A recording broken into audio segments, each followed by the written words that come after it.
você está entrando na área de transferência da Gigahertz. Esse é o 308º episódio, o primeiro episódio do ADT de 2023. Feliz ano novo a todos! Eu sou o Guilherme Rambo e junto comigo hoje, Marcos Mendes e Coca. E o Bruno, eu não posso nem falar que ele tá numa missão secreta, ele tá com problemas técnicos. De repente ele aparece ainda nessa gravação, vamos ver. Mas e vocês, meus amigos, como é que vocês estão aí? Tudo beleza. Excelente. E morrendo de saudade de todo mundo. Também tava com saudade de bater um papo aqui com vocês toda semana. Esse episódio que é patrocinado pela i2Go, ExpressVPN, e que tem o apoio dos adetensos lá no apoia.se/área de transferência, picpay.me/área de transferência. Eu não sei como é que fica o quesito lontras, né? Como o Bruno faz assim, manda meia lontra pra ele, se ele entrar no meio do episódio. Manda uma lon.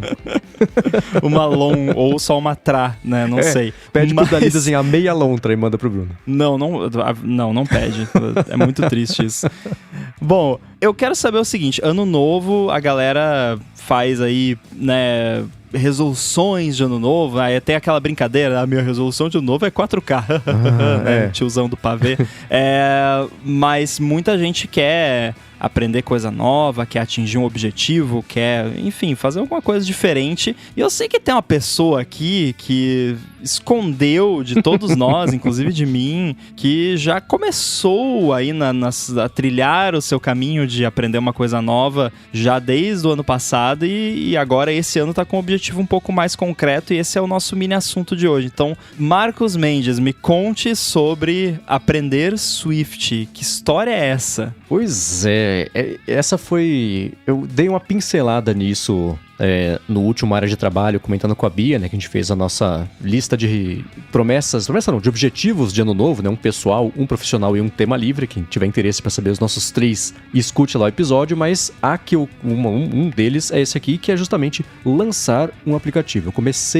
Eu já contei várias vezes aqui como eu sempre me interesso por aprender a programar e depois de um tempo eu falo, cara, isso não é pra mim, meu cérebro não é montado desse jeito, não funciona, aquilo tudo. Mas é um pensamento recorrente, dá 6 meses, um ano, eu falo, não, eu quero de novo. E aí, no ano passado, tem todas as nossas conversas aqui, também falando sobre trabalho, vida profissional, evolução de vida profissional lá no área de trabalho. Eu passei de novo a pensar sobre esse assunto e a gente fez o episódio, e você, Rambo, com a Marília Guimarães, que a gente gravou lá do nosso podcast Secreto Não Secreto, e que é o lado B, tá? Segredo. E ela falando sobre as lojas que ela vai, que ela visita, não sei o que lá, eu falei, poxa, nesse bacana ter um aplicativo que você possa catalogar as lojas que você foi, assim, pra quem gosta, pra quem curte, pra quem...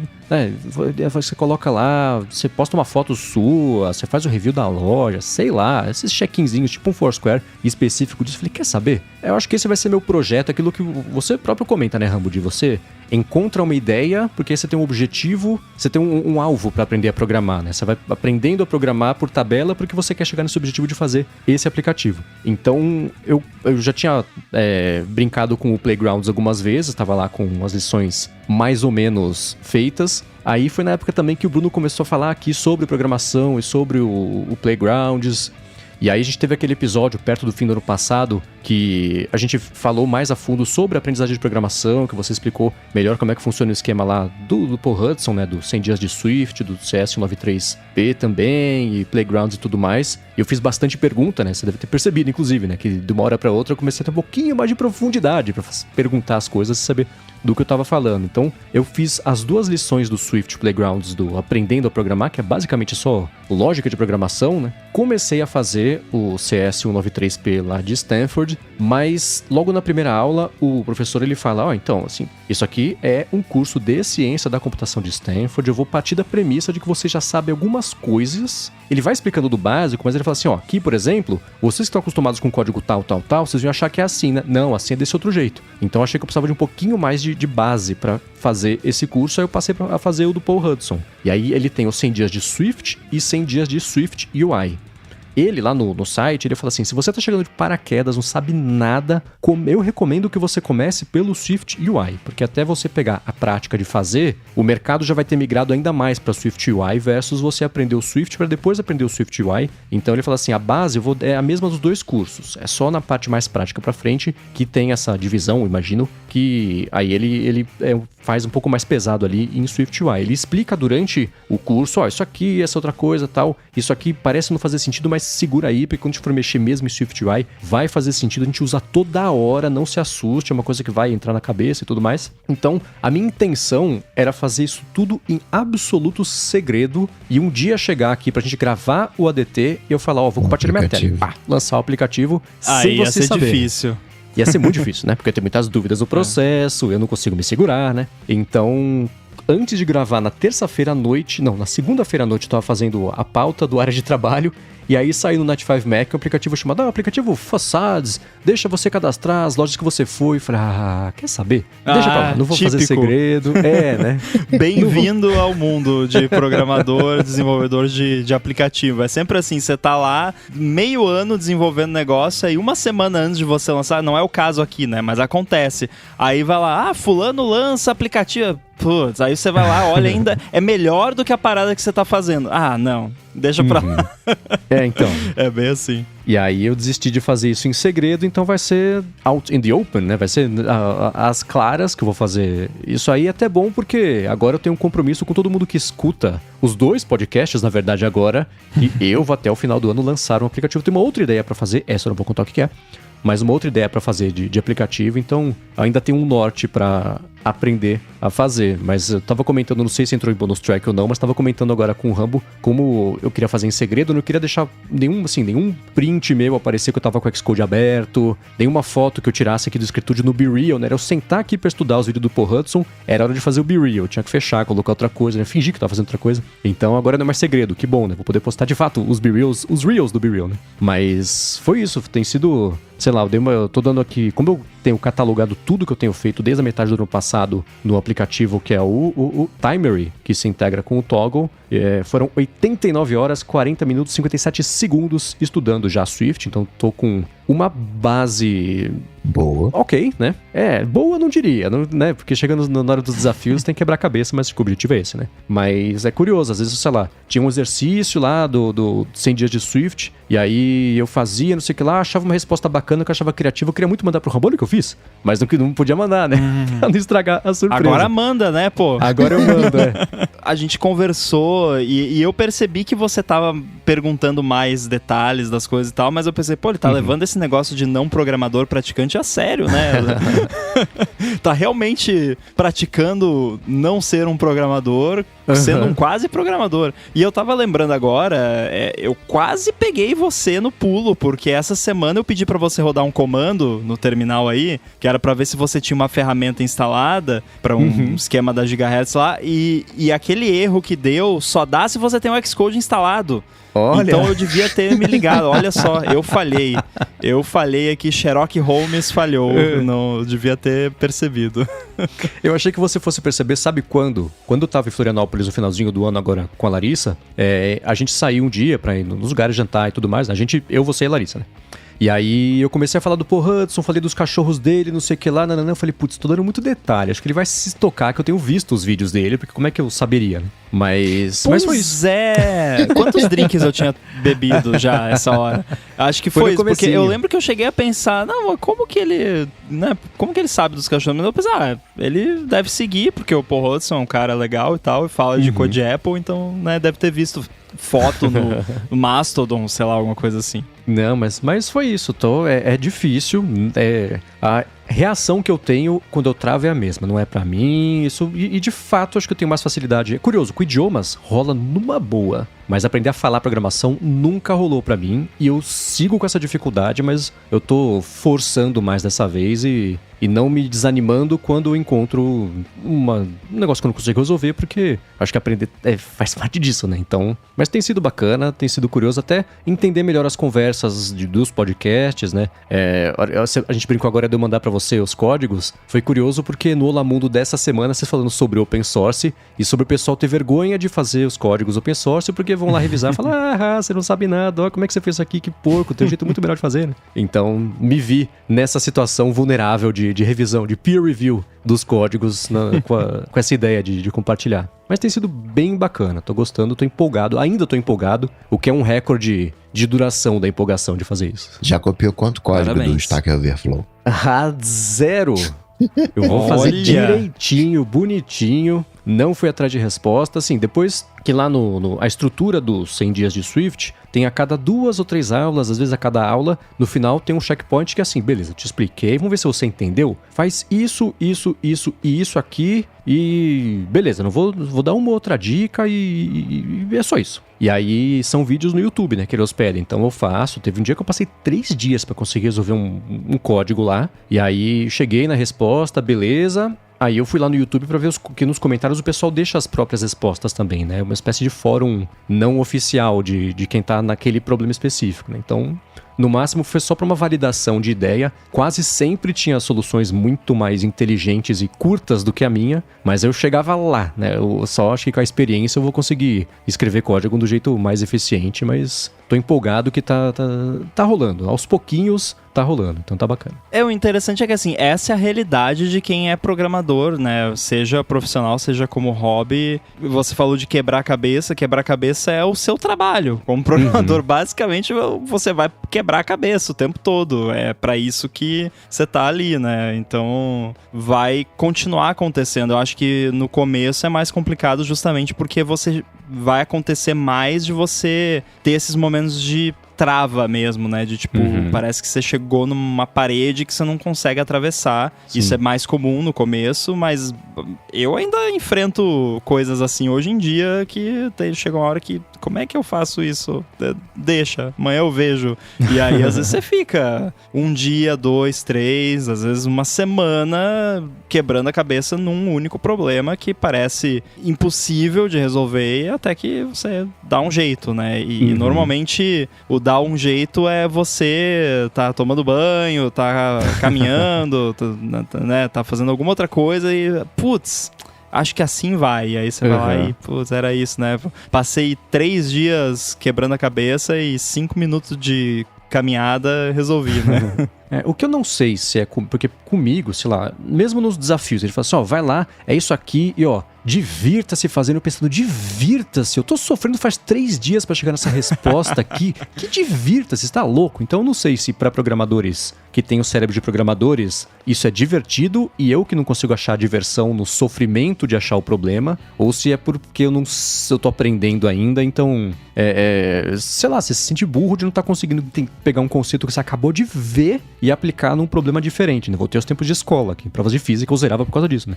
Então Cara, não é muito distante, eu me sinto burro quando eu tenho que lidar com coisas na programação que envolvem muita matemática, por exemplo, porque eu não sou muito bom de matemática. O pessoal acha que, ser programador profissional tem que ser o cara lá que faz conta de cabeça, que, né, um gênio da matemática. Eu sou péssimo de matemática, então sempre que tem alguma coisa que envolve muita matemática, trigonometria, até coisa de geometria e tal, é tentativa e erro.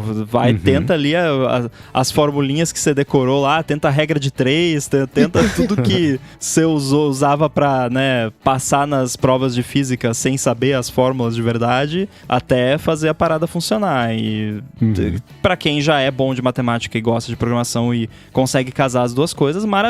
Pra quem não é, beleza, quebra a cabeça e você resolve. Não, porque tem muita gente que acha que eu tenho que ser bom de matemática pra ser programador. Não, você não precisa ser bom de matemática. Eu sou a prova disso.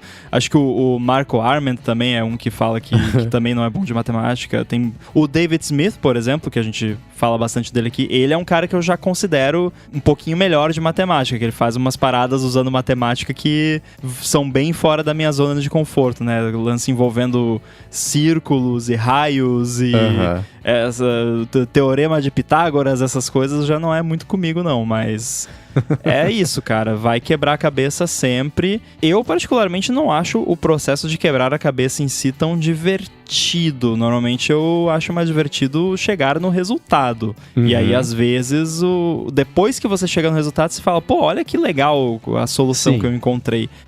E pra quem acho que você é um cara que faz muito, tipo, sudoku, essas coisas, que gosta, tipo, de ter uma resposta certa pras coisas, talvez isso incomoda um pouco, porque na programação, normalmente não existe uma resposta certa, você tem várias respostas certas, e isso às vezes é um pouco incômodo, porque você encontra uma resposta certa, e aí você pensa, não, mas desse outro jeito também tá certo.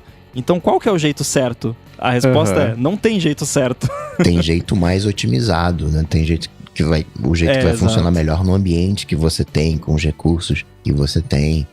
Pra mim, eu sou, assim, adepto de Stack Overflow. Acho que a gente não tem que fazer algo que alguém já fez. Até porque, dentro dessa, né, aquela parte que o desenvolvimento de software, ele é um artesanato, né? É arte. Você vai fazendo o que você quer fazer e tal. Só que para você ter solidez, para você ter qualidade, né? Tem muitas outras pessoas que pensaram naquilo antes de você. Você pode chegar ali com um padrãozinho, né, mais ou menos fechado, né? Olha, vou chegar aqui com essa solução que tem essa complexidade, serve nesses casos, nesses outros. O que eu acho mais importante é você conseguir ler o código. Você conseguir ler o código, entender o que tá...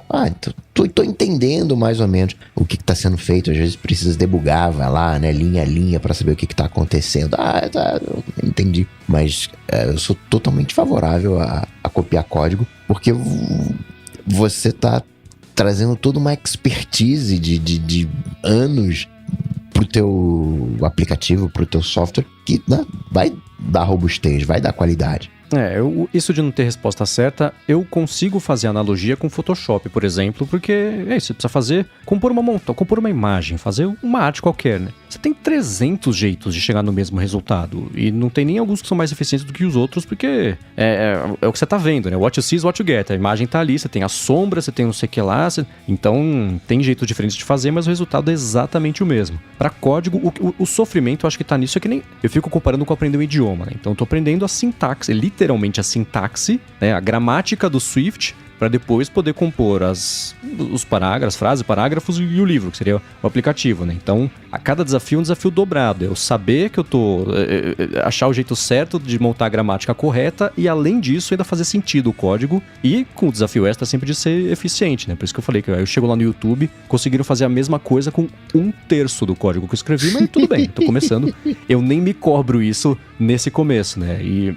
A sensação de recompensa mesmo no final, que o Rambo comentou, é isso, né? Você sofre, que dá você falando, nossa, que legal, cadê o próximo, né? Então, isso sim eu consigo sentir e me relacionar. Você já sai escrevendo em Swift? Como assim? Você tem que resolver um problema. Você já sai escrevendo em Swift o problema ou escreve em português e depois vai traduzindo para gramática Swift? Não, em alemão instrumental. Em alemão instrumental. Não, em Swift direto. Teve coisas durante o estudo que, nos desafios, eu fico colocando lá comentário pra ajudar no raciocínio, mas não foi... Porque o próprio Paul Hudson fala, ou talvez seja no Swift Playground, já virou uma mistureba de coisas, tipo, de você escrever o que você quer e aos poucos ir substituindo essa gramática por código mesmo, que é um jeito, eu acho, de raciocinar pra chegar no resultado. Pra mim não fez diferença isso. Então eu começo já direto fazendo em Swift. Comentários podem ser úteis. Inclusive, eu peguei esse costume com um canal de YouTube de um cara que faz vídeo de Unity, que é aquela engine de jogo, e ele faz uns tutoriais de criação de games. Eu gosto de ver, às vezes, os vídeos dele pra ver como ele trabalha, e ele costuma fazer isso. Ele escreve lá a função que ele vai falar, quero fazer o player sempre olhar pra câmera, sei lá. Daí ele coloca comentários, consegui obter a posição do player, aí obter a posição da câmera, calcular a distância, não sei o que. Ele bota os comentários do que vai ter que fazer e aí ele implementa. E quando eu tenho um problema mais cabeludo, que exige várias etapas, assim, principalmente se envolve um monte de cálculo, né? Já falei que eu não sou muito bom disso. Eu faço isso. Eu escrevo em comentários primeiro o que eu vou precisar fazer e aí depois eu escrevo o código, porque às vezes você tá no meio de escrever o código, que é uma coisa mais abstrata, e às vezes você pode se perder ali no meio com alguma questão de sintaxe ou algum errinho ali e tal, e aí você perde o fio da meada, né? Então você escrever primeiro o que você vai ter que fazer e depois fazer, às vezes ajuda bastante pra não perder, né, esse fio da meada. Uhum. Comentário eu sempre vi como esse recado pra você no futuro, pra você voltar no projeto que é 6 meses, também. Né? Tipo, quem escreveu isso, né? Então você voltar e ter esse contexto do raciocínio, por que tá desse jeito, sei lá, imagino que seja coisas assim. Sim, inclusive aquele código que eu comentei no Stack Trace dessa semana, que não saiu ainda, mas aqui na gravação, mas vai sair até o final da semana, que eu fiz lá de um cálculo de layout, coisa que envolve bastante matemática, eu botei um monte de comentário, tipo, inclusive coisas assim, isso aqui vai quebrar se tiver mais de 3 itens numa linha, uma coisa, sabe? Pra já saber no futuro eu vou ver, por que tá quebrado aqui? Tá aqui, ó. Eu já sabia que ia quebrar, então pelo menos não fica aquela coisa de ficar caçando aonde que tá o problema ou por que o problema acontece. A única treta que eu tenho com um comentário é quando o comentário descreve exatamente o que o código faz. Aí eu vejo que não tem sentido, né? Tem muita... o comentário já é o nome da função, né? Calcula o dígito verificador do CPF. Aí o nome da função, calcula... Não, né? É pra escrever outras coisas, é pra escrever os problemas que tem. X igual a Y. Aí o comentário coloca o valor de Y em X. Não precisa, né? Uma coisa, e bem quando tava na parte mais difícil dos primeiros 14 dias lá do SwiftUI e a teoria mais pesada, né, e tudo mais, foi quando você me mandou aquele vídeo da continuação de splines da Freya Homer, que é aquele vídeo de mais de 1 hora, que ela vai explicando sobre os diferentes jeitos de você calcular os trajetos ali das curvas Bézier pra ser uma coisa contínua. Nossa, minha cabeça explodiu várias vezes assistindo esse vídeo. Esse vídeo, eu acho que tanto pra quem mexe com motion, quanto pra quem mexe com programação, acho que ele é uma das coisas que eu vou sempre recomendar. Eu vou, óbvio, deixar aqui na descrição do episódio, tem mais de 1 hora, mas passa assim. É muito legal, muito bem feito, muito bem animado o vídeo, né? No comecinho, que tem aquele monte de animação, eu falei, nossa, será que o vídeo vai ser inteiro assim? E é tudo explicado do jeito didático. Ela fala, né, quanto tempo levou pra fazer o vídeo e, nossa, é impressionante. Aí eu lembro dela explicando as teorias pra chegar no cálculo, tudo, mas eu falei, nossa, será que a minha vida de programação vai ser isso se chegar nesse ponto que tudo derrete o cérebro, né? É muito difícil, você fica meio impenetrável rápido, né? Mas aí eu lembro, por exemplo, de você, pra fazer cálculo sei lá, de transição, coisa assim, você tira dias pra aprender a teoria por trás de fazer um squircle, sei lá, com um stroke e tudo mais, e fala, nossa, você passa dias só pra chegar nisso aqui, numa coisa que ninguém vai perceber que tá assim, que tá feito direito, que existe, que tá aí. Então é tudo muito curioso e muito novo, mas sigo empolgado, o que já posso dizer que é mais do que todas as outras vezes juntas, de quando eu não cheguei nem na metade aqui desse caminho de aprendizado. Então tá bem bacana. Essa questão do que você falou, né, dos Bezier Paths e você saber dos Squircle e dos cálculos e tudo mais, também dá pra incluir aí questão de algoritmos, que é uma questão que aparece muito naquelas formulinhas de entrevista de emprego, de como que você inverte uma árvore binária, e aí você tem que fazer no quadro branco lá, coisa de empresa velha, que eu não trabalhei em nenhuma empresa que faz isso, inclusive acho que alguns times da Apple ainda fazem essa palhaçada, mas enfim. Isso é uma diferença entre você pode pensar assim, se fosse dividir em 2 categorias, seria você ser a fábrica da Lego e você ser a pessoa que pega as pecinhas de Lego e monta uma casinha ou uma coisa. Então você tem esse lado, né, super de cálculo e de algoritmo e de otimização e cheio de detalhes com questões mais fundamentais da programação, que é importante todo programador ter uma noção, pelo menos, e, né, saber se virar, mas a enorme maioria dos programadores, principalmente quem vai fazer apps, né, que é o seu caso, que é front-end principalmente, você vai lidar com montar peças de Lego. Você vai pegar peças de Lego que já estão prontas e montar alguma coisa com elas. Aí, eventualmente, você vai se deparar com algum problema que você vai ter que montar uma pecinha de Lego que não existe ainda no kit que você tem, né? Aí você vai ter que se virar nos 30 ali, ou nos 3 dias, nesse caso, e montar a sua pecinha de Lego pra completar ali o seu kit, né? Então, eu gosto de fazer essa analogia porque, às vezes, se você vai estudar e você pega muitas essas coisas de fundamentos e de algoritmos, assusta porque você acha realmente, né? Pô, vai ser isso é chato, né?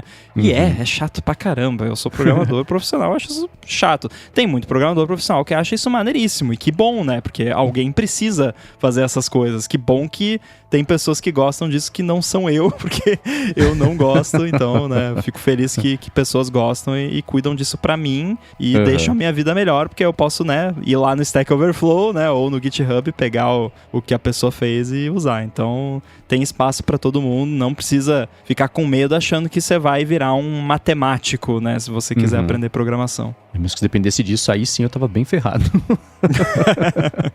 Muito bem, agora que nós já sabemos que Marcos Mendes não é matemático, mas provavelmente vai ser um programador até o fim do ano com app publicado, veremos. Tomara. E que eu também não sou matemático, a gente vai para os follow-ups aqui dos últimos episódios, mas antes disso, eu quero agradecer aqui o primeiro patrocinador desse episódio, que é a i2Go. A i2Go é a marca número 1 de acessórios para smartphones e só aqui no Brasil ela conta hoje com mais de 20 mil pontos de venda e com mais de 15 milhões de produtos vendidos. Ela oferece uma variedade enorme de cabos, carregadores sem fio, veiculares, de parede, powerbank, fone de ouvido, caixas de som e outros com garantia de até 3 anos. E ela também tem um catálogo que está ficando cada vez maior de produtos para casa conectada, como câmeras inteligentes, tomadas, controle universal e diversos modelos de lâmpadas conectadas, balança inteligente e por aí vai. E ela também tem o Smartwatch Track Go com a Alexa integrada para interagir por comando de voz. E ele conta também com monitoramento de saúde, recebimento de notificações, ligações,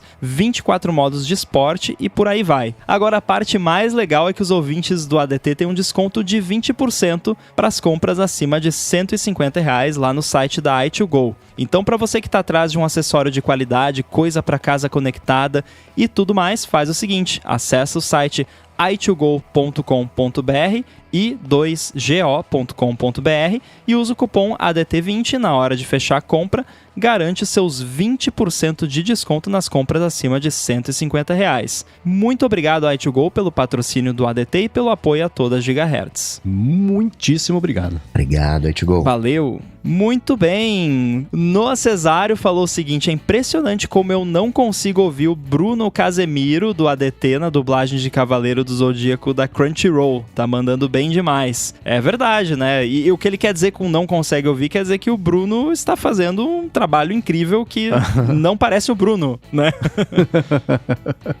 Exato. Tenho certeza que ele escutando no finalzinho do episódio vai comentar e agradecer isso aí. E eu fui atrás de mais, eu não vi os episódios inteiros, mas fui atrás de mais vídeos e clipes, esses pedacinhos em que ele tá, que ele aparece, entre aspas, que ele dubla. Tá bem bacana mesmo. Eu também fico procurando ali o Casemiro na voz do Shiryu ali. De vez em quando dá pra encontrar, mas é isso que o Cesário falou, né? Assim, o bom trabalho é você escutar e só quem tá ligado sabe que é ele, mas ele ser o Shiryu e não o Bruno Casemiro fazendo o Shiryu. Né? Bom, e ainda sobre... Não é bem um follow-up, talvez, mas é que o Marcos falou da fechadura inteligente e eu sei que vocês estiveram viajando aí recentemente de férias e tiveram alguns perrengues de viagem, mas um deles... foi a bateria da fechadura? Que houve? Já acabou a bateria? Pois é, a gente chegou de viagem, a gente até brincou, né? Enquanto tava viajando, a gente passou 10 dias fora. Não brinca, isso é o tipo de coisa que não se brinca. É, e aí a gente tem 2 portas de serviço e a porta de entrada mesmo, a normal, porta social, sei lá como é que chama. E aí a gente chegou aqui com as malas, falou, putz, vamos em uma? Não vai ter acabado a bateria não, vamos lá. Chegamos aqui em cima, encostei lá na fechadura pra ela ligar, ela não ligava, tinha morrido a bateria. bateria. E aí entramos pela de serviço, tudo foi simples a solução, né? Porque se tivesse trancada de serviço, a gente tava com a chave, mas se não tivesse a chave, teria que... Tava chovendo, ter que ir no mercado, chovendo, comprar uma daquelas baterias de 9 volts? Qual que é a voltagem?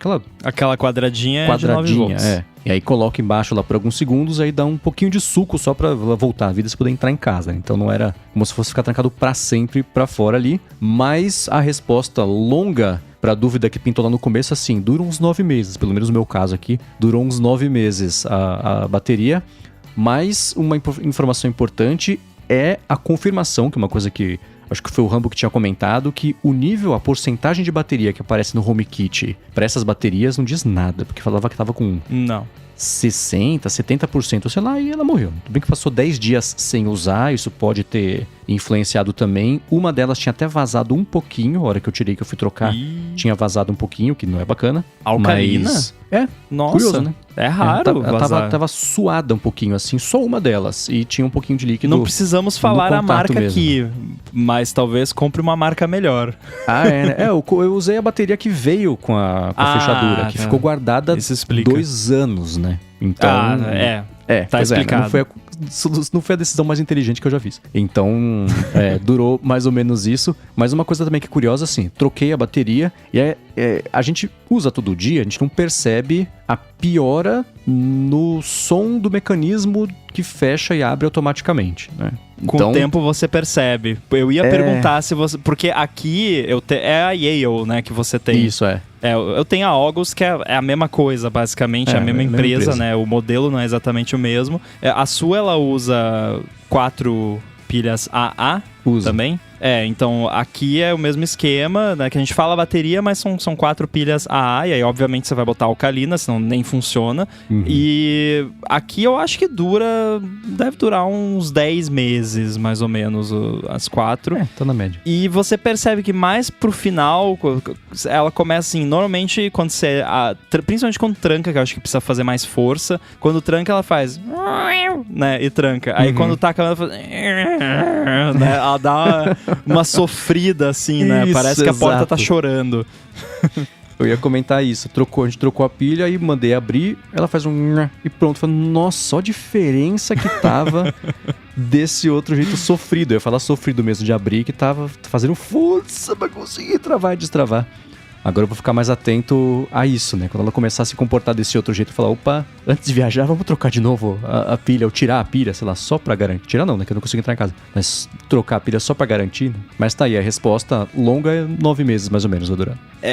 Depende do setup também, né? Porque, por exemplo, aqui, a minha, eu tenho o deadbolt normal do lado de fora da porta. Então, não tem porta separada, é uma porta só no apartamento. E aí, se por acaso, né, a fechadura tiver morrido, eu enfio a chave ali e abro feito um animal, né, como eu sempre fiz. Claro que aí tem que ter levado a chave junto, né? Então não adianta não levar a chave, mas, por exemplo, a gente vai viajar semana que vem, eu vou levar uma chave junto, porque, né, vai que acaba, vai que dá algum problema, então melhor prevenir e levar a chave junto nesse caso. E chegando aqui, o padrão é tentar usar a fechadura, mas se por acaso der algum problema, a gente não precisa chamar um chaveiro, né? Ia ser péssimo. É um domingo chuvoso, o chaveiro ainda tá feliz de vir aqui. Mas chamar o lockpicking lawyer. Deixa eu caçar no YouTube aqui um jeito de abrir a porta de casa. No meu caso aqui não, né? Porque tem a fechadura da porta mesmo, que eu não uso mais, porque a fechadura que veio junto com aquela americana, aquela grandona, né, parrudona, ela é do lado de fora, é operável só por meio da fechadura eletrônica mesmo, né? Por isso que ela tem esse método de fazer a carga emergencial ali embaixo, porque é o único jeito de abrir mesmo. Mas tá fazer aí, pegar no tranco. Tipo isso. Muito bem, eu quero saber agora se eu vou poder gravar o ADT com o microfone do meu Mac na rua em Roma, sei lá, no meio do Coliseu, e eu vou estar com esse som de estúdio que estou agora. Vai rolar? Conta mais sobre isso, Marcos, que você que estava vendo isso aí, tem uma ferramenta aí da Adobe que tá dando o que falar, né? Cara, literalmente. Trocadilhos cretinos não intencionais, né? Ou intencionais, não sei. Ela tinha aparecido, acho que no ano passado, o Coca tinha mandado. Tinha até testado, acho já, né, Coca? Sim. O da Adobe, que é um melhorador de voz para podcasts que por enquanto tá de graça, né? Vamos todo mundo treinar o negócio para eles, aí depois eles vão passar a cobrar, mas quer falar primeiro a sua experiência no passado com isso, Coca, para depois eu falar como é que foi o teste aqui? Então, isso é uma ideia, entre aspas, relativamente antiga da Adobe, né? Todo mundo nessa vibe de inteligência artificial, whatever, que ela renomeou mais recentemente para Adobe Podcast. Era Adobe Shasta, né? Aí chamou de Adobe Podcast, que vai ser a nova solução dela para fazer tudo. Então, não só você vai poder gravar no microfone fuleiro, com ruído, whatever, e sair uma qualidade de estúdio, e você nem vai precisar de microfone, eventualmente, porque vai editar alguma coisa, você vai editar em texto, e ele vai pegar a tua voz e vai mudar a tua voz para reproduzir aquilo que você escreveu. Então, vai ser uma solução completamente matemática, entre aspas, já que a gente tá falando de programação, e né, aqueles deepfakes, e vai ser nesse nível. Essa solução completa, você tem que pedir acesso, ainda não tá liberada para todo mundo, mas tem um braço que tá aberto, que é o Voice Enhancer, que você manda um áudio qualquer e ele dá aquele boost. E eu fiz um teste gravando no microfone do Mac, padrão, assim, Mac em cima da mesa. Peguei o iPhone também, né, olhando pra ele como se estivesse fazendo uma selfie, né, um videozinho de selfie. E o produto final impressiona, você não consegue discernir se foi gravado no iPhone, se foi gravado no Mac, você não consegue discernir a fonte. E a qualidade, pro leigo, diz, cara, isso é um microfone profissional. Quem tá atento, né, quem já tem um hábito, quem liga pra isso, vai sentir que tem ali umas escorregadinhas. Mas o resultado final, principalmente se você estiver ouvindo em 2x, imperceptível. Foi parecida a minha experiência. Eu fiz o teste hoje. Eu fiz hoje o teste porque apareceu lá no meu feed, lá no Mastodon, alguém tinha postado um vídeo de um canal do YouTube. O cara falou, tá aqui, vou mostrar pra vocês aqui em 1 minutinho essa ferramenta da Adobe. Meu áudio tá ruim de propósito, tô gravando aqui do microfone do computador, tô longe, tem eco na sala, tá uma porcaria de propósito, mas eu vou fazer assim. E aí ele colocava o áudio tratado, que era um vídeo sem corte, e ficava um áudio excelente, parecia a qualidade de estúdio, o tratamento da voz direito pra voz dele, pelo menos parecia, né? Quando eu conheço a voz da pessoa, só conhecia aquela ali do vídeo. Eu fiz um teste aqui e ficou ok, né? Mas é aquilo que você mesmo comentou, né, Coca? Assim, eu sabia onde procurar. O defeito, né? Eu tinha a referência de onde que não estava certa a voz, né? Eu acho que se a pessoa estivesse escutando sem ter a referência, aparecia no máximo que eu tava falando um pouquinho com o nariz congestionado, assim, mas era um tratamento... Era sutil, né? Mas tava lá. E sendo uma coisa incipiente, a Adobe tá usando os áudios de todo mundo e coletando feedback, melhorando o sistema para depois isso certamente fazer parte lá do Creative Cloud e tudo mais. É bem impressionante mesmo, e a Adobe ficou quieta, veio correndo por fora, mas é isso que você comentou, né? Você fazer o tratamento do áudio, depois você digitar o que você quer que o áudio vire, depois você precisa fazer uma correção, uma coisa assim, né? E ele transformar o texto para fala direto no áudio que você gravou, isso é bem impressionante. Eu vou deixar o link na descrição, tanto para esse vídeo que eu comentei, que foi estupim para eu ir lá testar, quanto para a ferramenta, né? Você consegue subir qualquer áudio com até 1 hora ou com até 1 giga para fazer o teste. Deve ser demorado o processo para áudios compridos. O áudio que eu subi tem, 30 segundos, levou alguns bons minutos, né? Everything is great and nobody's happy, né? Assim, alguns minutos para fazer um negócio desse, que incrível, né? Estamos no futuro. Mas ainda assim, é uma coisa demorada.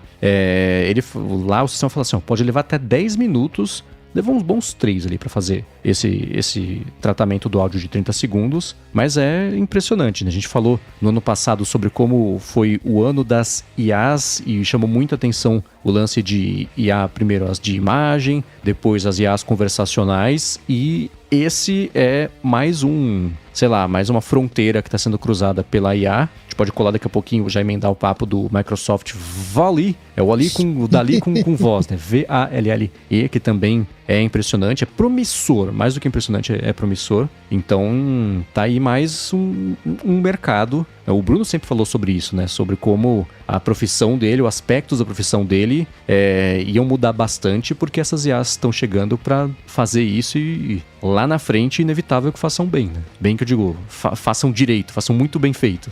Lá na frente, eu acho que é lá na frente. Eu fico mais pensando no próximo passo. Em podcast, Tem muita gente que tem vício de linguagem, que fica naquele Imagina você ter um texto, aí tem todos os todos os as, e aí você faz um Command F por por A, enfim, pelo vício que for, e elimina tudo aquilo do áudio. Acho que é uma coisa mais factível de acontecer.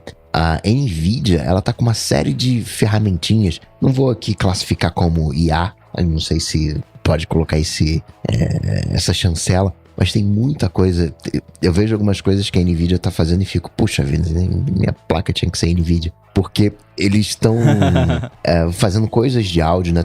Eles têm esse Voice Enhancer. Eles têm um outro que o iPhone faz também, mas eu achei sensacional. Você tem que ler um texto, aí você fica com o olho lendo o texto e ele corrige o seu olho. Então ele te deixa sempre olhando pra câmera e você tá lá com o olho no teleprompter, é isso aí. Pra um lado e pro outro. Negocinho que dá as letrinhas que fica correndo. E forçado mesmo. É como se você estivesse olhando pra um canto da tela e ele joga o olho pra frente, como faz o FaceTime, né? Que o pessoal até ficou tirando uma onda um tempo atrás, colocava óculos. A Apple tentou fazer, a galera ficou tão creeped out com isso que a Apple tirou. Até hoje não voltou esse negócio. Pensei que tivesse lá. Não, a Apple implementou, acho que ficou no ar por uma versão de iOS, e aí todo mundo, que absurdo, que horror, é o fim do mundo, é o fim dos tempos, tira isso. A Apple tirou e nunca mais voltou. É um recurso maravilhoso que eu achei. Que esse era o problema, mó maneiro. Exatamente. E essa galera já mudou pras colinas hoje em dia, né? Uhum. Eu lembro de um vídeo que um cara pegava um lápis e colocava assim no olho, e o lápis ficava todo torto assim. Sempre que falam dessa função, eu lembro desse vídeo também, do lápis todo torto, dobrado e entortado, porque era a correção que o vídeo tava fazendo. Eu lembro desse vídeo também. Se eu achar, eu coloco na descrição também pra quem... Porque isso ficou no ar tão pouco tempo que eu acho que tem gente que nem vai saber, nem vai lembrar que isso rolou, mas rolou e foi o bafafá da semana. Tipo aquelas fotos de Instagram de modelo que a parede atrás tá distorcida e você não consegue entender por quê, né? Normalmente bem na área da cintura, né? Exato. Agora, uma outra coisa que eu coloquei junto na pauta, que é desse mesmo mercado, basicamente, é que a Microsoft anunciou nessa semana coisas que não vão acontecer quando o Adobe Podcast Voice Enhancer estiver funcionando perfeitamente, né? Mas a Microsoft publicou lá no GitHub um demo do sistema que é o Wall-E, né? Que é o DALL-E ou Wall-E de voz, e a promessa, a teoria é essa: ele precisa de 3 segundos só da voz de alguém para já treinar o modelo que reproduza essa voz falando qualquer outra coisa, e a entonação, e o jeito, a língua meio presa, se a pessoa tiver, esse tipo de coisa, a voz mais anasalada, menos e tudo mais. E eles publicaram um paper, sei lá, uma pesquisa mostrando como é que funciona toda a parte mesmo, mais nos bastidores ali desse modelo para ele funcionar, e o treinamento e tudo mais, e publicaram uma série de exemplos que tem a voz original de 3 segundos, tem a voz, o processamento e o modelo em treinamento até chegar no resultado final. E, enfim, eu vou deixar na descrição aqui para vocês poderem também dar uma espiadinha quem quiser. A minha impressão sobre isso é que é um pouco mais rudimentar do que o que a Adobe está fazendo, por exemplo, mas aponta também para o mesmo caminho, e o que impressiona são 3 segundos só que precisa do áudio para fazer a reprodução, e aí sim você poder falar qualquer outra coisa. Não vamos discutir aqui o potencial gigantesco ruim que isso tem, né? Porque é óbvio que dá para usar isso para o mal. A Microsoft até coloca no finalzinho lá dessa página um ethics statement, falando que já que dá para você sintetizar uma fala que mantém a identidade de quem está falando, isso tem risco de mau uso do modelo e tudo mais. Então eles falam que fizeram experimentos partindo da premissa de que a pessoa não vai fazer bobagem. Basicamente é isso, porque é claro que a primeira coisa que a gente imagina que um mau uso disso seria é de você fazer um discurso, sei lá, um político falando alguma coisa, né? Essas coisas que a gente já sabe e já viu por aí, inclusive. Já rolou, mas... então, né? Mas colando com esse negócio, com essa parte otimista da ideia, com essa da Adobe também, chamou, não sei, a minha atenção bastante. Eu vi o pessoal comentando sobre isso essa semana. Vale a gente discutir aqui também a respeito. O que vocês acharam?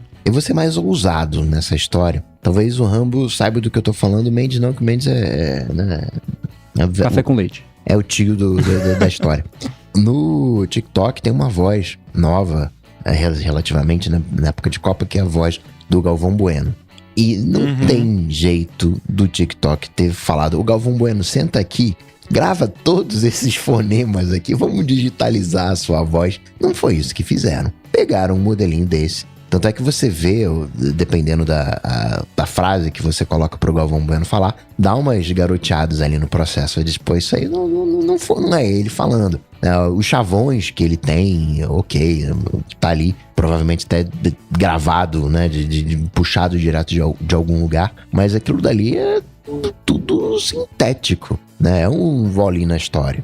É interessante que a gente já até mencionou isso quando a gente levantou esse assunto outra vez, que você pega um Galvão Bueno da vida, por exemplo, você tem, sei lá, milhares de horas da voz dele disponíveis por aí, né, arquivo de tudo quanto é jogo que ele já gravou, entrevista, programa de TV e coisa. Então você tendo um modelo que tudo que você precisa é de material pra treinar, e via de regra, esses modelos, quanto mais material você tem pra treinar, melhor é o resultado final. Qualquer agente, né, usamos nós mesmos como exemplos aqui. Tem horas e horas das nossas vozes por aí em N podcasts. Se alguém pegar as nossas vozes e botar num modelo desses, vai conseguir um resultado bacana. Agora, falando desse da Microsoft especificamente, eu já falei que eu acho o conceito muito interessante e tal. O resultado em si desse da Microsoft, eu achei bem mequetrefe, porque eu ouvi muito voz Stephen Hawking, assim, sabe?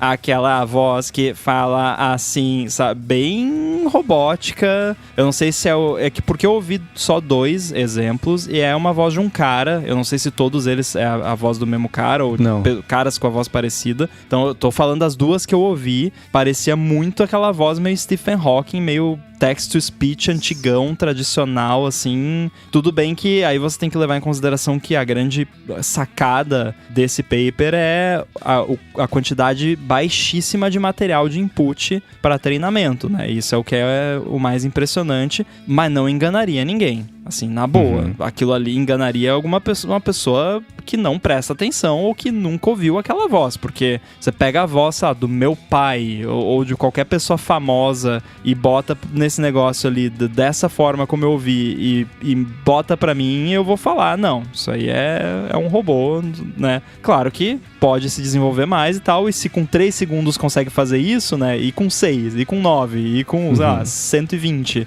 Então, é interessante, mas não me convenceu o resultado desse da Microsoft, porque... E não me convenceu não porque, né, voltando à história de tudo é impressionante e ninguém tá feliz, não me convenceu não porque isso não é impressionante, não é maneiro, é porque eu já vi coisa muito melhor, né? Tem aí o próprio lance da Adobe e, sei lá, tem gente que faz deepfake de zoeira na internet por aí que você vê vozes mais bem sintetizadas, tanto é que a gente já comentou aqui de que já rolaram casos de galera fazer deepfake de CEO de empresa e fazer call com um investidor e a galera cair, ou de ligar para banco com deepfake de voz de outra pessoa e conseguir enganar. Então, em termos de estudo é interessante, mas o resultado em si ainda não me chamou muita atenção. O meu comentário de ser rudimentar era em cima disso. Você escuta a parte sintetizada da voz, o sintetizador falando é o que você consegue escutar, mas eu olho para essa tecnologia com essa pegada da promessa em cima de um sample, uma base tão curtinha. E assim, eles falam, isso aqui é uma pesquisa, vejo com o potencial que isso tem, e é que nem assim, vamos falar sobre imagem no começo e no final do ano passado. Em um ano acelerou muito isso, o resultado ficou incrivelmente bom, né? Em tão pouco tempo, acho que com voz vai ser a mesma coisa. A Microsoft está investindo não só nisso, não, tá? Na própria OpenAI está investindo mó grana, ela fez aqui um investimento de 10 bilhões de dólares, com uma variação de 30 bilhões da OpenAI, vai ficar com 75% dos lucros da OpenAI até o investimento se pagar, aí ela vai ser dona de 49% da empresa, né? Então, ela já está colocando, por exemplo, integrando o lance lá do ChatGPT para o Bing, vai colocar também lá no Microsoft Office para você poder, enfim, contar com essa ajuda dessa inteligência lá. Então, acho que o Nadella, mais rápido do que todo mundo, já resolveu se apropriar, ou tentar pelo menos se apropriar dessa tecnologia agora, porque aí o resultado para todo mundo vai chegar muito mais rápido do que, por exemplo, o próprio Google, que está lá com a inteligência também que eles têm lá como é que chama lá o DeepMind, que é o lance lá do experimental do Google? É, a DeepMind é do Google. É o braço de inteligência artificial do Google. Então eles estão com isso para coisa médica, acho que a Bia comentou, né, de que você faz os prompts, as perguntas e ele já dá as respostas médicas com base em pesquisa, em estudo, em literatura médica, isso tanto para médicos quanto para pacientes, né? Então o Google passou os últimos meses aí sendo questionado e atacado por não estar colocando nada assim no mercado, mas o que eles vão colocar, pelo menos em teoria, parece ser uma coisa muito mais importante ou com muito mais responsabilidade do que você perguntar como é que vão ficar no ar. Que foi o exemplo que eu dei, que eu usei lá no ChatGPT quando eu estava testando, mas a Microsoft parece que vai seguir investindo nisso e eu acho que eu não tenho dúvida, na verdade, que daqui a um ano a gente vai olhar para o Vali e falar, nossa, é verdade, estava bem no começo, mas olha o que chegou aqui no final do ano, olha o que tem, o que dá para fazer, que vai ser a mesma coisa do que com as imagens. Disso eu não tenho dúvida, não. Bem provável. Bem, deixa eu fazer uma pergunta aqui. Você que tem brincado mais com o ChatGPT, pelo que parece, você falou de prompts, você faz um uso legal dos prompts, você define bem o tipo de resposta que você quer, quem é que tá te respondendo, porque o grande barato dos prompts não é você chegar e falar, eu quero uma dieta de 1.500 calorias por dia. O legal do prompt é você chegar e falar, eu quero que você haja como se fosse um nutricionista e eu tenho aqui esse tal perfil, você vai fazer um plano nutricional para mim, e eu tenho a restrição que eu não como isso, aquilo outro, né? Porque se você simplesmente fala um plano nutricional de tantas 1.000 calorias por dia, é uma resposta quase como se fosse de Google. Mas quando você aplica o prompt, né, fica guardando as devidas proporções, fica quase como se fosse uma consulta com um nutricionista. Você tem, então, eles como estão nesse começo e eles ficam o tempo inteiro, sou um modelo treinado com base em textos coletados web afora, isso atualizado até 2021, que ele fica falando o tempo inteiro que é isso aí. Então ele dá sempre esse disclaimer, mas dá sim para você moldar a resposta que você quer. E ele dá uma resposta, né? Aquilo que, por exemplo, foram banidos lá do Stack Overflow porque dá respostas eloquentes erradas. Aí é tão eloquente que acaba sendo convincente. Se estiver errado, se você tiver uma intolerância a alguma coisa, você morre, né? Então, eles ficam dando disclaimer o tempo inteiro, mas dá sim, ele responde a esses condicionais que você coloca quando coloca o prompt de ele gerar alguma coisa, né? Que nem quando eu tava brincando, eu falei, gera pra mim um haiku do Yoda substituindo o Ross em Friends. Agora gera pra mim uma poesia em português falando sobre isso. Ele ia gerando, então ele levava em conta essas coisas todas. Agora melhorou um pouco, mas era muito fácil quebrar e ele só falar assim, não sei, eu sou só um robô. Hoje dá um pouco mais de jogo você conversar isso aí. Eles perceberam que tava desencorajando o pessoal a usar quando dava muito desse feedback assim, mas dá. A dificuldade hoje em dia é você saber se isso se a dieta que ele vai dar pra você, ela é responsável, tá certa, ou se ele só sorteou meia dúzia de ingredientes ali e jogou pra você numa lista e você um dia descobre se tá certo ou não, indo pro hospital ou não. Mas por enquanto tá isso. A responsabilidade disso é uma coisa que quando isso virar um produto, né, ele for sair do beta, que deve ainda levar um certo tempo, eu acho que vai ter que ter, por exemplo, a resposta é essa aqui. Veja as referências. A referência que entrou para essa resposta foi essa, vai atrás. Tá aqui o link, tá aqui o link, tá aqui o link. Acho que vai ter que ser uma coisa meio assim, né? Porque senão fica... isso não pode ser uma caixa preta, especialmente se for pergunta que tem a ver com saúde, com coisas mais importantes do que o Yoda em Friends, né? Muito bem, em seguida nós vamos responder alguns alôs ADTs, os primeiros do ano, ou também os últimos do ano passado, né, que sobraram. Mas antes eu quero agradecer aqui o último patrocínio desse episódio, os nossos amigos da ExpressVPN. A ExpressVPN oferece duas grandes vantagens, que são uma conexão segura para você navegar e a possibilidade de você usar a internet como se você estivesse em qualquer país do mundo. A privacidade, todo mundo já sabe, quando você se conecta especialmente a um Wi-Fi público, não é nada impossível e nem é muito difícil alguém se enfiar ali no meio da conexão e colocar os seus dados trafegados em risco. Com o ExpressVPN você protege a sua conexão e você passa a usar o seu dispositivo, computador, tablet, celular ou até TV com tudo criptografado e como se você estivesse ali numa espécie de modo anônimo permanente. Isso quer dizer que ninguém consegue rastrear a sua atividade e nem olhar para os dados trafegados. Tem gente aí que andou viajando que deve ter usado, né, ExpressVPN aí para proteger a navegação. Como é que foi isso, Mendes? Nem desliguei. Eu passei quase 10 dias com a VPN ligada no iPhone e quando eu compartilhava a internet também era enfim, né? Usei bastante. Tanto lá pra fazer, por exemplo, fiquei num hotel lá em Nova York, um hotel, até posso falar sobre ele num bonus track ou em qualquer outra oportunidade. É bem curioso o hotel, que era moderninho, eu mandei pro Rambo, né? Tinha NFT na porta, você comprava, bem afetadão. Nossa. E aí... Não é o tipo de moderninho que me atrai, mas enfim. Defina moderninho. E, enfim, lá na casa que a gente tava lá, que era dos amigos da Larissa no Canadá, também a gente mantive a VPN ligada, porque, afinal, por que não, né? Então, usei bastante e segui conectado. Velocidade bacana, aquilo tudo que eles prometem. E entregaram, não tive nenhum problema. Muito bom. Acho que vou fazer o mesmo, porque eu, né, vou viajar em breve também, vou conectar em Wi-Fis não confiáveis, né? Então é bom, mas além disso também, você pode se conectar como se estivesse em qualquer lugar do mundo. Você pode acessar o catálogo aí da Netflix ou outros provedores também, como se você estivesse nos Estados Unidos, por exemplo, que é diferente do catálogo que tem aqui no Brasil, e vale também o contrário. Então, o Mendes, quando ele estava lá nos Estados Unidos, se quisesse acessar algum conteúdo que só acessa do Brasil, ele podia selecionar lá o país como Brasil e acessar o conteúdo que não está disponível por lá. Uma preocupação que muita gente tem com VPN é como isso afeta a velocidade de conexão. Isso é uma coisa com a qual a ExpressVPN também se preocupa. Então, ela oferece uma conexão rápida, sem atraso, conexão estável, confiável e, claro, segura. Então, para conhecer melhor a ExpressVPN, faz o seguinte, acessa expressvpn.com/adt e com esse link você vai ganhar 3 meses grátis na assinatura do plano anual. Você tem 30 dias para testar também, e ainda por cima assinando por meio desse link você ajuda aqui o podcast. Então acessa lá, expressvpn.com/adt, garante os seus 3 meses de graça na assinatura do plano anual e começa a navegar pela internet de forma segura, sem ninguém bisbilhotando o que você faz. Conecte aí no Wi-Fi, na viagem, no aeroporto, no hotel, no restaurante, na casa dos amigos, sem medo de ser bisbilhotado por alguém que está ali perto ou na mesma rede que você. Muito obrigado, ExpressVPN, pelo patrocínio do ADT e apoio a toda a Gigahertz. Valeu! Obrigado, ExpressVPN.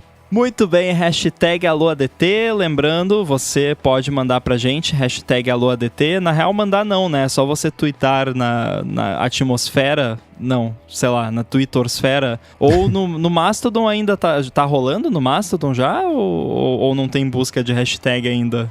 Tem busca de hashtag, mas só funciona às vezes, então não dá pra confiar ainda. Então, por enquanto, vamos manter o Twitter, hashtag AlôADT, manda sua pergunta que a gente vai selecionar aqui as perguntas mais interessantes, curiosas, divertidas e responder aqui pra vocês. E quem fez isso foi o Bruno Pantaleão e a pergunta que ele fez é bastante direta. Algum de vocês sofreu com o upgrade de arquitetura do HomeKit? Essa é a pergunta. E aí? Eu não sofri porque ainda não fiz. E nem vai fazer também, né? Porque tiraram do ar. A minha resposta é a mesma. Não, mas é porque eu nem tentei, justamente porque são migrações assim que eu espero as pessoas fazerem, dar errado, sair do ar, voltar, aí com mais segurança eu faço. Então, se o HomeKit que já estava no ar há 15 anos, ele dá umas... Agora, antes de começar a gravar o episódio, eu acendi a luz do escritório, acendeu laranja. Eu falei, Siri, deixa a luz branca, por favor. Você não tem nada cadastrado no seu HomeKit. Pra se cadastrar... Eu falei, como Muita não? gente tá com esse problema. Isso é um problema atual que não tem... Quer dizer, não posso dizer que não tem nada a ver com a nova arquitetura. Pode ser que estão mexendo lá por causa do problema da nova arquitetura e deu isso. Mas eu vi no 95Mac hoje, casualmente, uma reportagem falando que tem muita gente que tá com esse problema, com o HomePod especificamente, que pede ali pra carangueja fazer alguma coisa de HomeKit e ela fala, não, você não tem nenhum device HomeKit, né? Exato. É o gaslighting da Siri, né? Tipo, não tem. Oi? Casa? Que isso, né? Então. Aí eu levei um susto, porque já aconteceu de todas as minhas configurações do HomeKit sumirem. Aí eu abri no iPhone e tava tudo aqui. Aí eu fui feito um animal, coloquei Everything's Great, Nobody's Happy, de novo, né? Mas foi lá e eu coloquei a luz branca. Respondendo a pergunta do Bruno, eu fiz o upgrade e eu não estou com esse problema de perguntar e falar que não tem. Então, pra quem não sabe, né, que rolou uma mudança, acho que não foi no 16.2, e aí você tem que ter tudo no 16.2. Então, Mac, iPhone, iPad, HomePod, Apple TV, principalmente Home Hubs, né, HomePod e Apple TV tem que estar tudo no 16.2, e o seu celular, o seu iPhone, se ele não tá no 16.2 e você faz esse upgrade, você não consegue controlar, tipo, você abre lá e aparece um erro, seu iPhone tem que ser atualizado para você mexer no Home. E vale também para pessoas que têm acesso à sua casa também, né? Amigos, familiares e tudo mais. Então, quando rolou o update que apareceu essa opção lá, eu fiquei receoso porque eu pensei, tá, isso estava disponível nos betas, mas vamos pensar quantas pessoas, realisticamente falando, vão atualizar todos os devices da vida dela, incluindo todos os HomePods, pro beta, pra testar essa nova arquitetura. Ninguém testou esse negócio no beta. Tipo, a Apple testou. A Apple tem a galera de QA deles lá que com certeza testou bastante. Mas ninguém, na prática, vai testar isso no beta. Então, o que aconteceu? A Apple lançou, né, o 16.2, colocou essa opção lá pra fazer o upgrade, que era opcional, né? Não era uma coisa que ele fazia sozinho, você tinha que ir lá, todo um processo pra fazer. E aí, quando bastante gente começou a basicamente fazer beta teste da parada em produção, né, que já tava no ar, deu ruim, né? Eles viram que não tava tão azeitado quanto eles achavam, e aí eles tiraram a opção de fazer o upgrade. Mas quem já fez o upgrade ficou num limbo que tá atualizado, e é isso. E eu estou nesse limbo porque eu fiz o upgrade, porque eu sou um idiota. Então eu fiz, porém eu não me sinto tão idiota porque tá tudo bem. Então, não deu... Tem um bugzinho só, mas não é nada grave, e eu também nem fui atrás pra fuçar, ver se eu consigo resolver, que eu tenho... É um shortcut, na verdade, que todo dia, 15 minutos antes do pôr do sol, ele checa se todas as portas e janelas externas estão fechadas e me avisa, tipo, a janela da suíte tá aberta, a janela da sala tá aberta, porque aí é pra eu lembrar de fechar, pra não entrar muito mosquito e coisa de noite, principalmente nessa época do ano. E esse shortcut tem algum bug no HomeKit que agora, todo dia, ele sempre acha que tá tudo aberto, mesmo estando fechado. Ups. Então vem o aviso lá, tá aberto. Daí você vai ver, não tá. E não é um problema de tipo, a indicação no HomeKit tá errada, porque se eu olho lá no app Home, tá certo lá, tá? Ou se tá aberto, se tá fechado. Então é alguma coisa dessa integração Shortcuts HomeKit que quebrou. De repente, se eu apagar a automação e criar de novo, já resolve, mas eu não tive tempo de fazer isso. Mas, cara, fora isso, eu achei que tá mais espertinho, assim, principalmente justamente quando eu peço pra Carangueja fazer as coisas. A gente tem aqui um Movie Time, que é uma cena que apaga tudo, deixa, né, pronto pra assistir um filme lá e tal, e a gente usa bastante, e antes levava, tipo, 2-3 segundos, né, it's going to space, né, pra apagar tudo, fazer tudo que tinha que fazer, e agora é praticamente instantâneo, assim, tá bem legal. Eu tô usando até na própria Apple TV, agora que, né, acho que foi no 16.2 também, ou no 16.1, que você consegue ativar a Carangueja mesmo estando com a Apple TV com uma conta do Brasil, e aí eu já no microfoninho lá do TV Remote, Movie Time, pum, apaga tudo em menos de um segundo, aqui tá tudo bem, então não estou sofrendo com o upgrade. Boa. Agora, você falou uma coisa, você tem que estar com tudo atualizado para funcionar, né? No meu caso, meu Mac 2015 que parou no Monterey, não é compatível com versões novas. Tô ferrado? Chora. É? Tá. Ah, não. Na hora que você iniciar, ele vai falar assim, pô, tem um Mac aqui velho no teu ecossistema, ele vai perder acesso ao caso, né? Não vai conseguir. Ele avisa. Não vai conseguir mais controlar os dispositivos. Tá. Tipo, o upgrade é opcional, né? E ele avisa quando você vai fazer, tem esse device aqui que se você fizer... Tanto é que quando eu fiz, tinha um iPhone ainda, que é um iPhone de teste aqui, que não tava atualizado. E aí eu fiz o upgrade mesmo assim, mas ele avisa. E ele avisa também, tipo, o iPhone do Rafa tava no 16.1, eu acho, não tava atualizado. Ele falou, essa pessoa aqui também tem acesso à sua casa, não vai conseguir acessar quando não atualizado. Ele que se vira e atualiza. Chegou em casa e falou, atualiza aí. Então, tem isso. Ele é bem... Essa parte foi bem feita de avisar certinho pra ninguém ser pego de surpresa. Tá, então no máximo perco acesso ao Home no Mac, que eu nunca usei na vida. Eu usava mais, eu usei por um tempo o aplicativo Home. Home com IE no final, que ele tinha umas automações legais pra eu fazer direto com o atalho de teclado, já acender, apagar a luz, trocar a cor e tudo mais, mas eu acabei usando cada vez menos a ponto de eu parar de usar. E nem executa mais aqui no meu Mac. Então, ok, se eu perder acesso, eu vou perder uma coisa que eu não tô usando, então beleza. Eu quero um app que mostra a câmera HomeKit no desktop do Mac.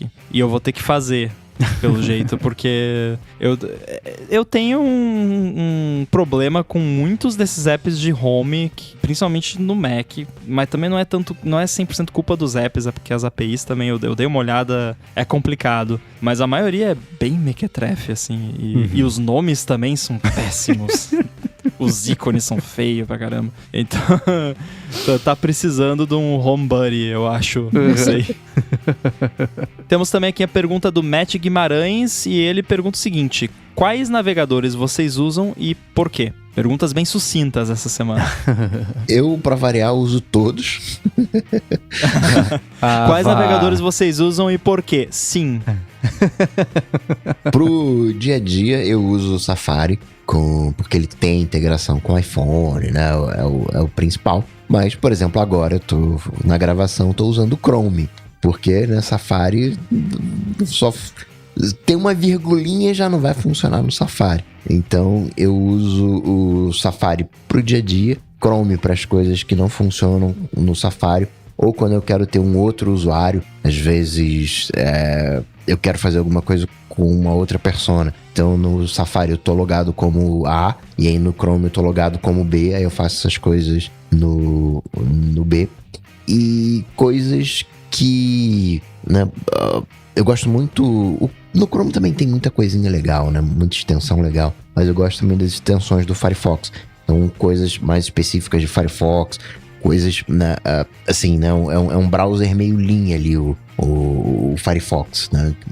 É um browser que já tá com o VPN ativo. Então eu quero fazer alguma coisa com o VPN, já vou direto pro Firefox, para não ter que ficar mexendo nas configurações de Safari barra Chrome.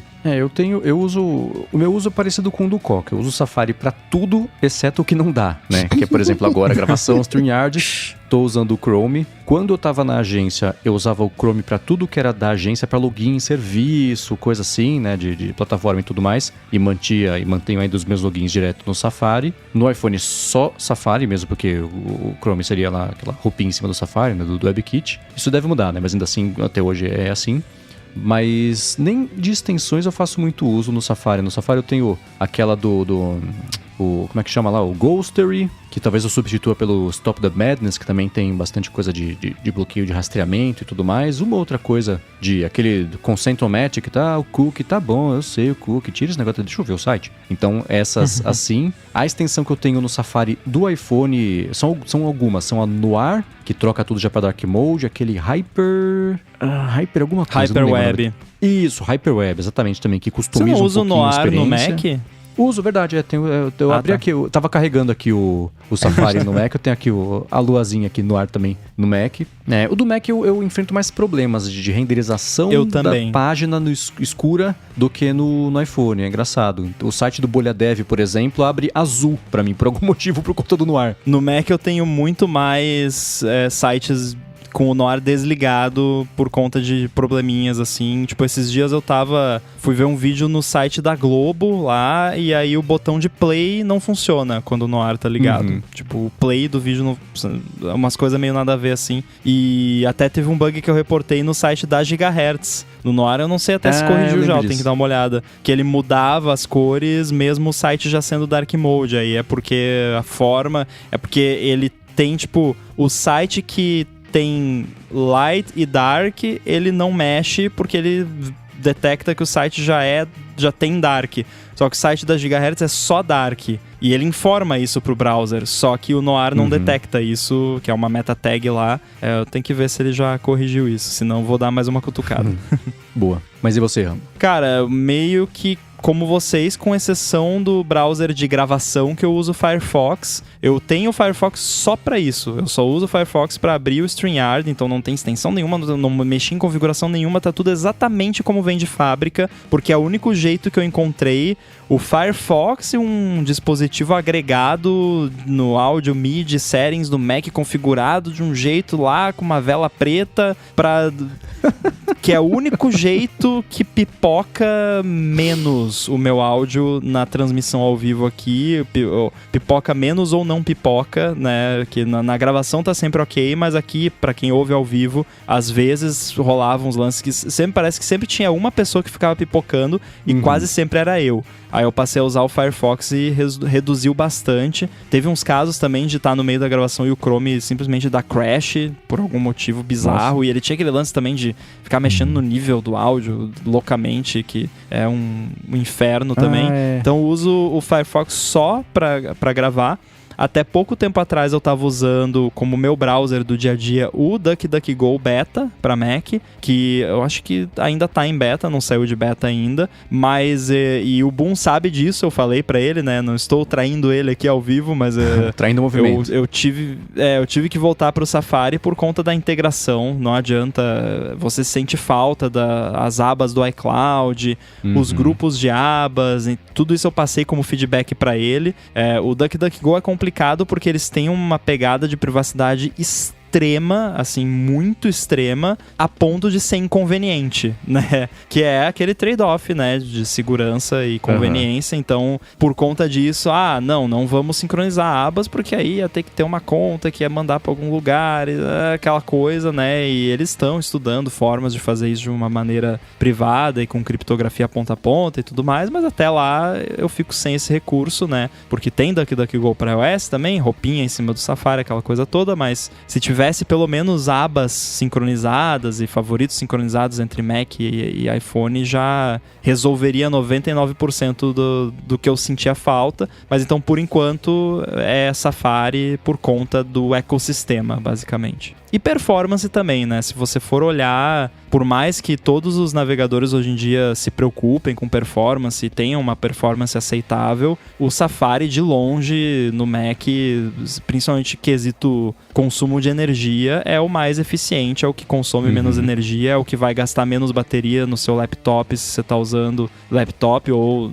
No iPhone não dá tanta diferença porque a engine é sempre a do Safari, mas no Mac tem uma diferença significativa de bateria entre Safari e outros browsers. Muito bem, e para finalizar o Alô ADT, esse primeiro Alô ADT do ano, vamos de uma pergunta do Anderson Silva, que tem tudo a ver com, né, ser o primeiro do ano. Ele diz o seguinte: o que vocês mais esperam acontecer ou fazer neste ano de 2023 que não tem nada a ver com tecnologia ou com o trabalho de vocês? Exemplo, um produto ou serviço, um filme, um evento que vocês queiram ir, uma viagem que queiram fazer, provar um prato em algum restaurante, alguma coisa assim. Então, pergunta interessante.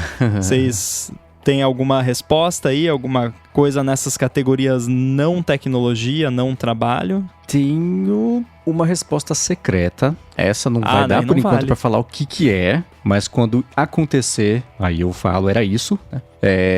Mas é curioso, tinha um restaurante que eu sempre quis ir, chamado Le Bernardin, que é de um chefe de cozinha chamado Eric Ripert, que é um cara famoso, conceituado e tudo mais. Le Bernardin é lá de Nova York, é 3 estrelas Michelin e tudo mais. Sempre quis ir, consegui riscar da minha lista no finalzinho do ano passado, então não entra na resposta aqui, eu só queria falar que eu fui, porque é o tipo de coisa que é bacana de fazer, falando que não tem nada a ver nem com o trabalho, nem com tecnologia. Tem uma viagem planejada para junho, para Portugal, e tô empolgado. Vocês sabem, eu gosto de coquetelaria.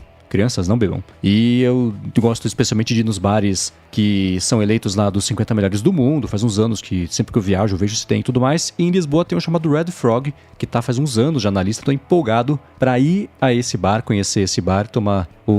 Nesses bares eu faço sempre assim, eu experimento um coquetel do lugar e depois o meu obrigatório Dry Martini, pra esse eu conseguir medir a qualidade ali do bar. Então, neste momento... É que nem eu com Manhattan, né? Exatamente, exatamente. Aliás, eu preciso te contar isso vai ser em off porque vai demorar, mas do bar bem legal que deu pra gente visitar lá em Nova York, mas fica por outro momento. Então, o que eu vou dizer é que eu tô empolgado pra conhecer, pra fazer a viagem, óbvio, de Portugal, e agora em maio ou junho, não lembro exatamente a data, acho que é um pouquinho pra lá, um pouquinho pra cá, e conhecer esse bar aí. Eu tô nessa vibe de voltar meio que era antes.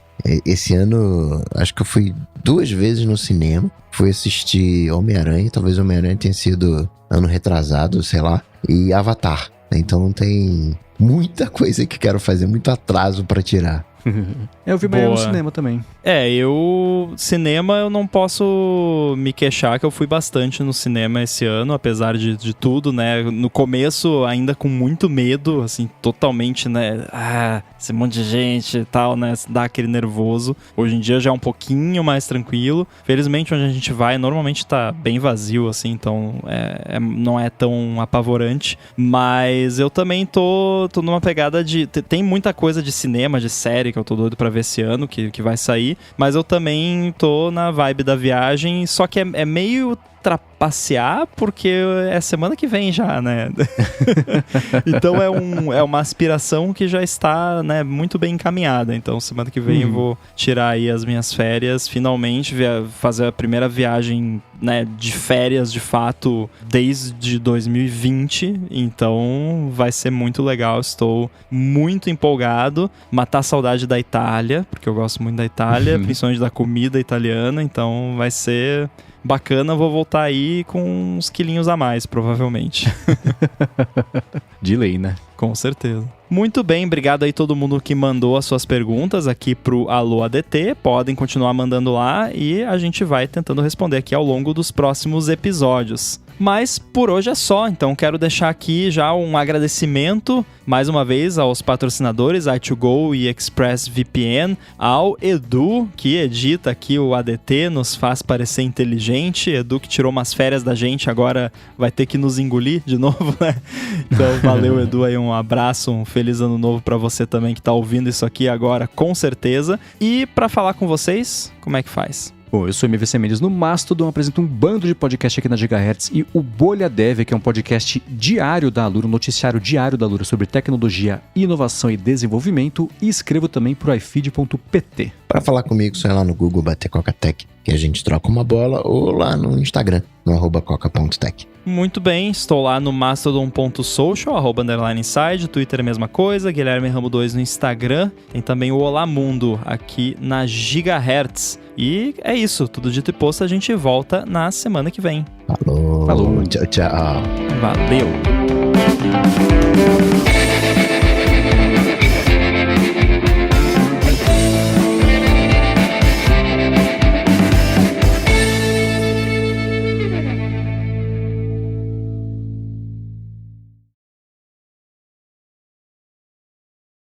Apareceu uma aba nova no Firefox aqui, não sei porquê, porque eu não fiz nada, nem vou clicar pra ver o que é. Eita. Apareceu uma aba aqui, quando você botou pra gravar, New Tab, não, deixa ali. Que medo.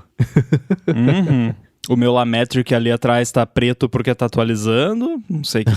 Que eu fui entrar nele ali pra mudar as telinhas e aí no app, ele tem uma parada no app que é maravilhosa, que é tipo assim, você vai entrar no device ali, se tem update, você não pode fazer nada. Você tem que atualizar. Tipo, não tem opção de atualizar, não. Vai atualizar. Sinal que eles se importam com isso, né? Talvez, pelo menos a galera, né, recebe os updates de segurança e tudo mais. Então... É isso que eu ia perguntar. O que um negócio desse tem pra atualizar, né? Sei lá, firmware, né, de Wi-Fi, essas coisas. Tipo a escova de dente da Philips. Você falou, cara, quantas vezes por ano tem que atualizar uma escova de dente? É só se for segurança.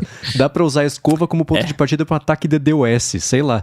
É o único motivo pra atualizar com tanta frequência, né? Cara, eu nunca fiquei tão estupefato com essas paradas de IoT quando eu escutei um episódio do Smashing Security, que é um podcast lá que eu escuto, onde eles falaram sobre, como é que era o termo? Acho que era Dildonics. Aí, entendedores entenderão, né? Que era brinquedos, né? Brinquedos adultos IoT. Quando eu ouvi isso, eu nem sabia que isso existia. Eu pensei, não, gente, pera... Para o mundo que eu quero descer. Quem é que, sabe? Não, apenas não, né? E aí, obviamente, tinha vulnerabilidade, né? Nessas coisas. E aí você imagina o estrago que pode causar uma vulnerabilidade uma parada dessa. É engraçado que imagino na reunião, não, nós somos uma empresa de intimidade recreativa conectada e queremos tornar o mundo melhor. Tava procurando aqui porque eu... Ah, tá. O termo técnico, se é que se pode dizer isso, é teledildonics. Nossa. E tele não diz futuro, né? Tele parece... Como é que chamava? Insere aquela cena do Pica-Pau falando, se a gente inventa cada coisa, né? Como é que chama aquele negócio de TV que tinha na Alemanha? Teletext, não era? Teletexto. Então. Mas era em alemão instrumental ou alemão com vocais? Em alemão ia ser, sei lá, teleschreiben. Abraço aí pro Fábio Trevisani, que está em Connecticut. Oh. Eu mandei um abraço pra ele só porque eu adoro falar Connecticut. É gostoso de falar, né? Uma palavra que eu aprendi que é de uma cidade que eu adorei é Mississauga, que fica pertinho de Toronto, onde fica o aeroporto lá. Não, mas a melhor é a cidade chamada Go Home. Eu mandei pro Rambo. A gente foi esquiar num lugar longe lá de Toronto. Aí tava vendo os nomes. Que cidade canadense, do norte, na verdade, dos Estados Unidos e o sul do Canadá. E tem muita influência indígena, coisa assim, né? Fica atrás dos nomes, tipo, Nova York não, num estado canadense que é Saskatchewan, né? E aí achei lá a cidade Go Home. Vai pra casa. Go Home Canada. Sai daqui. E é num lugar meio inóspito, deve ser uma população. Go Home Lake. É um lago na parte centro-oeste de Ontário, fica em Georgian Bay, fica em Muskoka. Aí, Coca. Não podemos falar muito aqui também, né? Porque no Brasil tem Ponta Grossa, Antagorda, Antagorda, acho engraçado. Sei lá, como é que é? Mostardas também. E acho que dessas que eu falei, 3 são no Rio Grande do Sul. Eu conheço do Rio Grande do Sul porque eu sou de lá, né? Mas tem pelo Brasil inteiro cidades com nomes bizarros. Não Me Toque também, acho que é no Rio Grande do Sul também. Não Me Toque, você sabe o que é, né? Uma plantinha. A planta, sim. Quem não sabe, procura vídeo, é bem legal. Tem lá na minha cidade lá, né? Você toca na plantinha e ela encolhe, assim. É uma maneira. Tem uma que encolhe, que ela enrola e tem uma só que fecha, né? Ou é a mesma coisa? Não, a que tem lá é a que fecha, que ela tem várias folhinhas e aí as folhinhas se fecham, assim. Eu lembro quando eu era criança, na praça, pertinho da casa da minha avó, tinha uma dessas, eu saía caçando só pra encostar e fechar. Aí ela que encheu o saco, ela só vai abrir amanhã, vambora, vai. Isso é o tipo de coisa que quando a gente era criança, toda criança que mora num lugar que tem essa planta, teve algum momento que o pai ou a mãe chegou lá e mostrou, né? Olha aqui. E aí você olha, uau, né? É tipo um truque de mágica, né? É muito mágico, até você né? descobrir que é só tocar no negócio.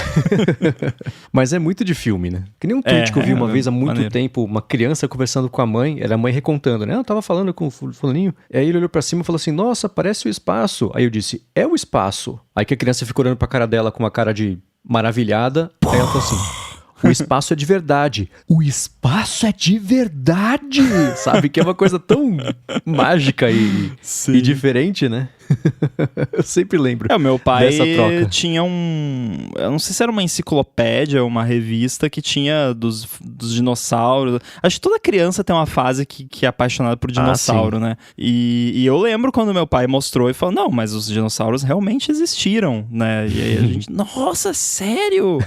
Né? E na minha infância, bem na época, eu tinha 8 anos, né? Que é de 93, saiu Jurassic Park, né? Que aí foi Nossa. Foi na época certa, né? Eu lembro que Sim. tinha uma revista que você comprava, cada edição vinha um pedacinho de um osso de um T-Rex, sei lá, tinha que comprar 30 pra montar o T-Rex inteiro, que brilhava no escuro. Eu até acho uma memória que ele brilhava no escuro, posso estar imaginando. Mas que tinha Não é a isso, eu mesma lembro. revista? Será que não é a mesma revista que acho que teve uma edição que veio um óculos 3D, que aí tinha aquele 3D mequetrefe de azul Aham, e vermelho azul. na revista, e aí você botava, vinha o óculos dentro, né, aquele óculos Aham. papel celofane lá, sei lá, e aí você olhava e via o dinossauro em 3D, era uma maneira, né, porque não tinha computador, não tinha nada, né, não tinha cinema 3D na época, então foi uma revolução.